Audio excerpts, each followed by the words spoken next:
5 seconds. Mr. Chairman, sir, I am very thankful to my honorable colleagues for having made a very enlightened speech on the bill and the various issues involved. There was a considerable discussion on the merits and demerits of the legislature. I must thank various honorable members for the very learned and profound discussion which they have had here in this house today.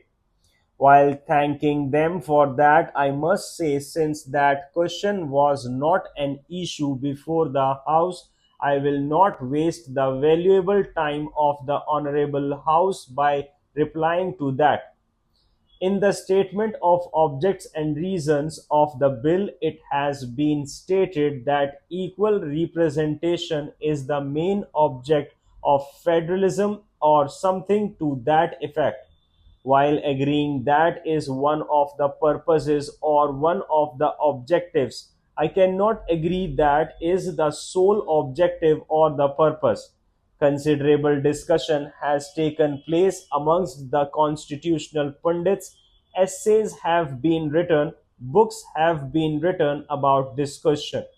While conceding to what my honorable friend has said that it is one of the purposes, the modern trend seems to be, as one of the constitutional writers has said, that it is not the equality of the states that is the main purpose, but what is called it is the essence of the statehood that is the main purpose.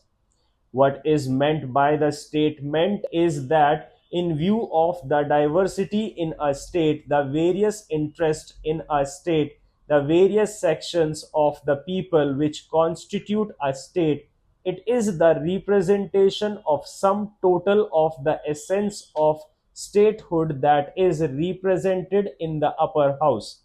I think there is much to be said on that. Sir, I was going through the discussion that took place in the Constituent Assembly.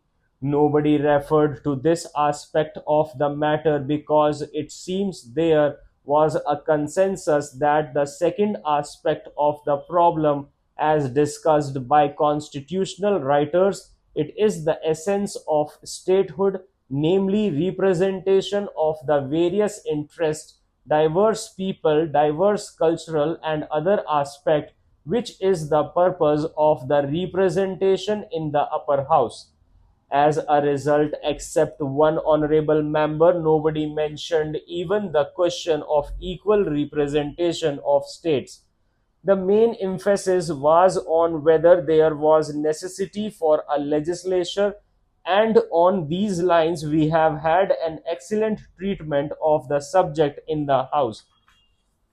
Mr. Chairman, sir, at the outset, I wish to express my sincerest thanks to all the members and the ministries of state of law for their participation in this debate, and I take this opportunity of congratulating the honorable member for what I consider his maiden appearance in a debate in this house after taking over the charge of the ministry.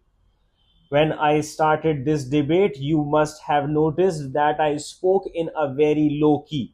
I spoke in a low key because I was apprehensive that, as my amendment are to curtail the number of members of some states, passions may be roused, and if passion is roused, the purpose of the discussion would be lost. I am happy that members approached the debate dispassionately and calmly, and in fact, we had a very good discussion as I see it on all points. My honorable friend criticized the whip system, and I understand why he has criticized. Because it appears that the whip of his party did not permit him to speak in the presidential address debate. Therefore, what he could not speak in the presidential address debate, he tried to speak here, and though most of what he said had no relevance to the subject matter except referring to my bill once, his whole speech was on other subjects.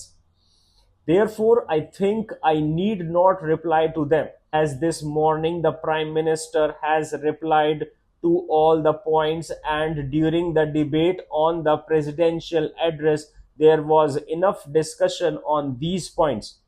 My honorable friend has supported me, but as an extremely intelligent member of the House, he has tried to give in a clever way very different political overtone to it. He said that the bill should be the first step for increasing the power of the state.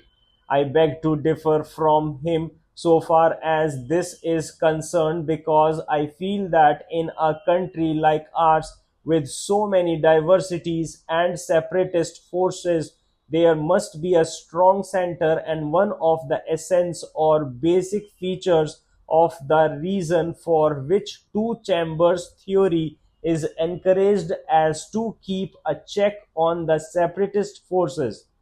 My own view was on which the honorable member differed, that if only some of the states are given too much representation, they may upset the balance at some time.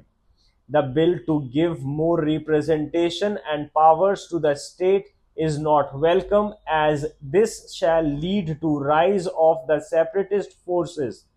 Therefore, our constitution has laid the basis of strong center in the interest of unity as such.